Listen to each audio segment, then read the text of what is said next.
3, 2, 1. Wait a minute. 4, 3, 2, 1.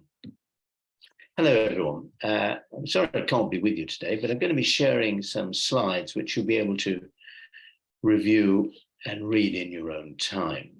I'm going to be talking really about the controversial subject of artificial intelligence within the justice system, and in particular in relation to the resolution of disputes, what I call really the new tool in the mediator's toolbox. These are the details of who I am and my experience in the field of ODR, online dispute resolution, for over 20 years. But I won't go through it because of the short time I have. You will have the video and can read at your leisure. Now, it's important to understand there are 3 different types of online dispute resolution. When the pandemic hit, of course, mediators in large droves moved towards using web conferencing systems like Zoom. But that's what I call ODR 1.0, the very beginnings of mass use of it in mediation.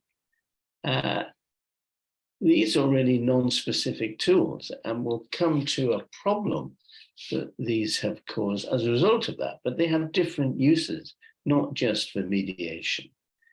And really all they're doing is providing a way to conduct the conversation in mediation without being able to be in the same building. But of course, the process is exactly the same.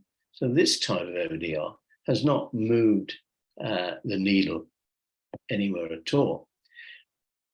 Then we come on to ODR 2.0, which one of 2 categories that I can put within the dispute-specific range, because these are all for the resolution of disputes. And 2.0 is really the most common these days, and that covers things like case management systems, communication platforms. Extremely useful. It can open up opportunities. And we have companies like Resolve Disputes Online, Correct, Modern, and ODR Plat, and many others. Far more interesting now, beginning to gain traction, is ODR 3.0. These are really aids and assistance by technology to help the parties and to help the mediator help the parties to reach a resolution. I'm going to show you one such tool, Smart Settle 1, very briefly in the short space I have. There's also Infinity, Next Level Mediation, and Olive Branch, and some others, but they are in the much smaller category at the present time.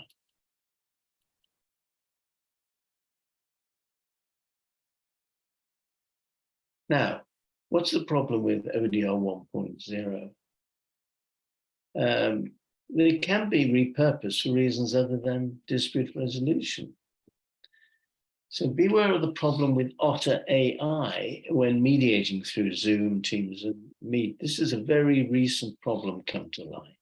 Essentially, you can put the mediator in breach of his duties of confidentiality by sending recording and transcript of the meetings to everyone who was invited to the meeting, whether attending or not. So even if somebody attends late, you, the mediator, may feel you're able to talk in private to the other person, or if he doesn't attend at all.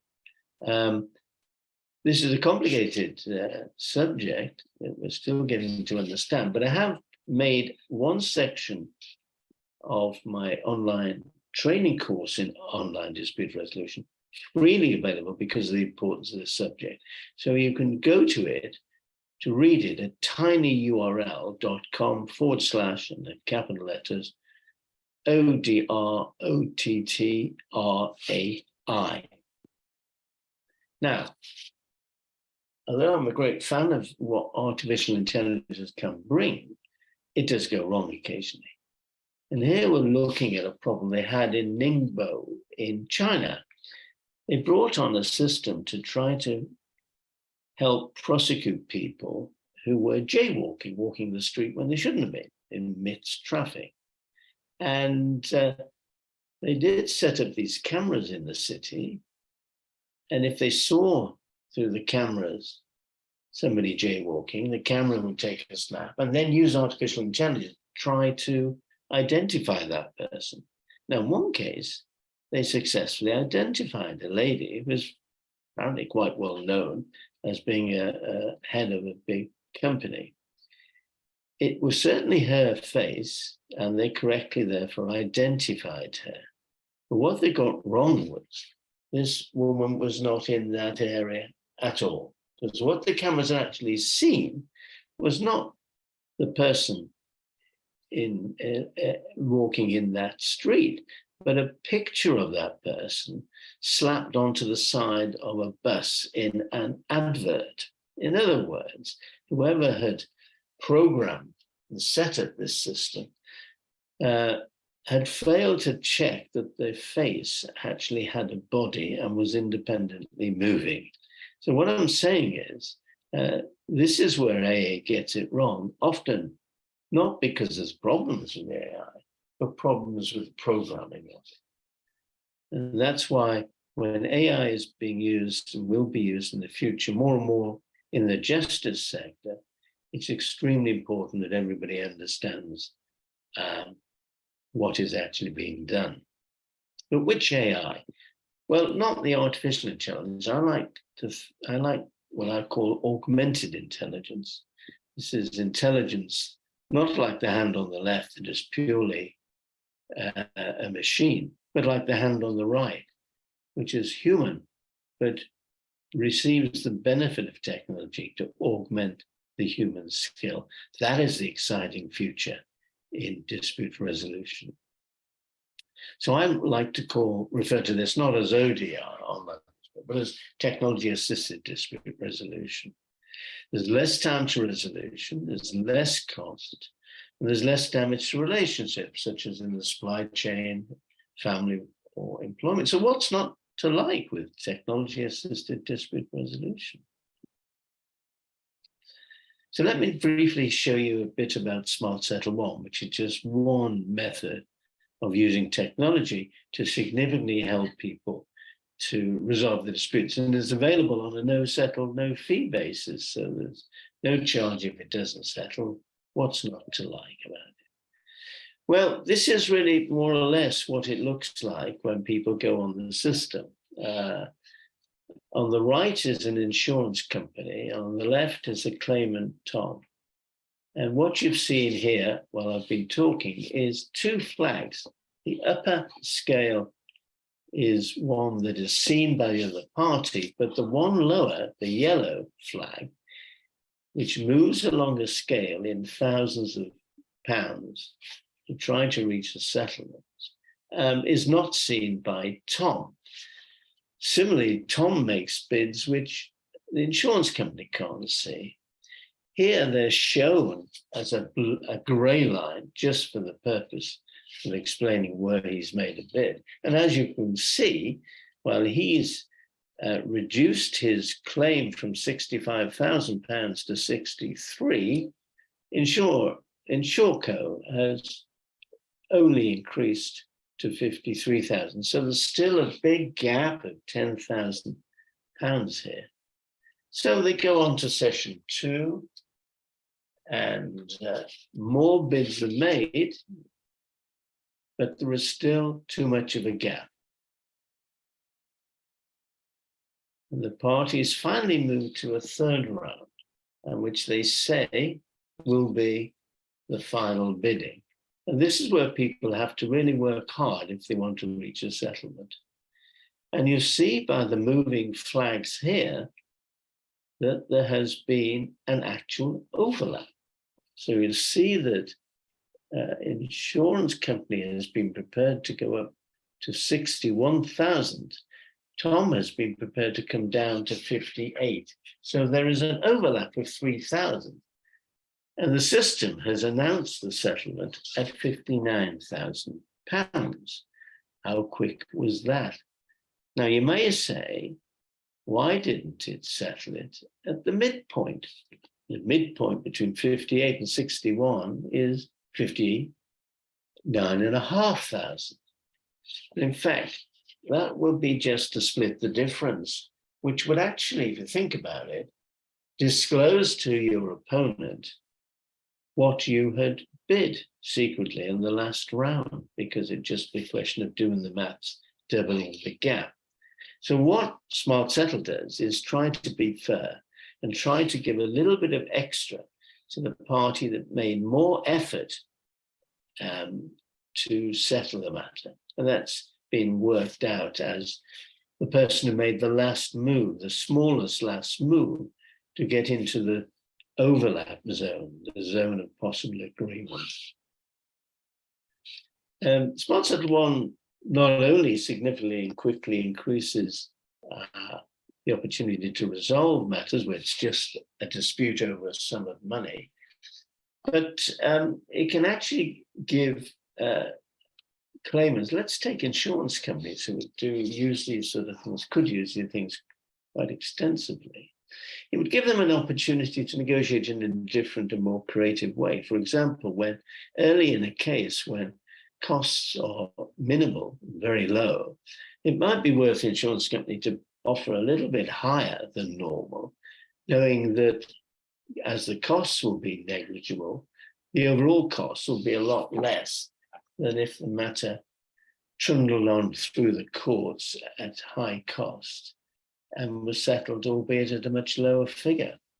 Now, that doesn't happen in normal negotiation because the insurance company would worry that its negotiating position had been disclosed. But when you're bidding secretly and the other side doesn't see it, there's no reason why you can't. So it not only helps to speed up settlement, it actually enables parties to negotiate in a more creative way. I did make use of this system, or really recommended it to two people in the small claims court a couple of years ago, and it received worldwide publicity as being a robot mediator settling the first ever court case. It wasn't actually a robot, of course. It was a well-programmed machine using well-recognized algorithms. But what had happened is the parties in this case were heading for a full trial. They'd been through court mediation and it had been unsuccessful. And so I introduced them to Smart Settle 1, and within an hour of looking at it, they were able to settle the case. There is a more complicated product called Smart Settle Infinity, and this is all about machine learning, where the facilitators and negotiators have to tell the machine what are the comparative interests each party has in the different elements of a dispute. I can't really have time to go through this now, but I'm very happy to show these in more detail to anyone who has particular interest. So you see, Smart Settle 1 on the left, blind negotiation, it's where the offeror is known, but not the offer. And in Infinity, which is anonymous negotiation, the offer is known, but not the identity of the offeror.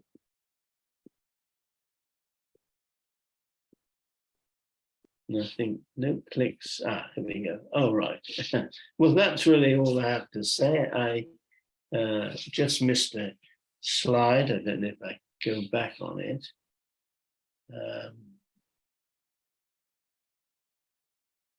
No, it doesn't matter. But thank you very much. And as I said, I'm happy to receive questions online and also happy to talk and explain in more detail. Thank you very much.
Mm.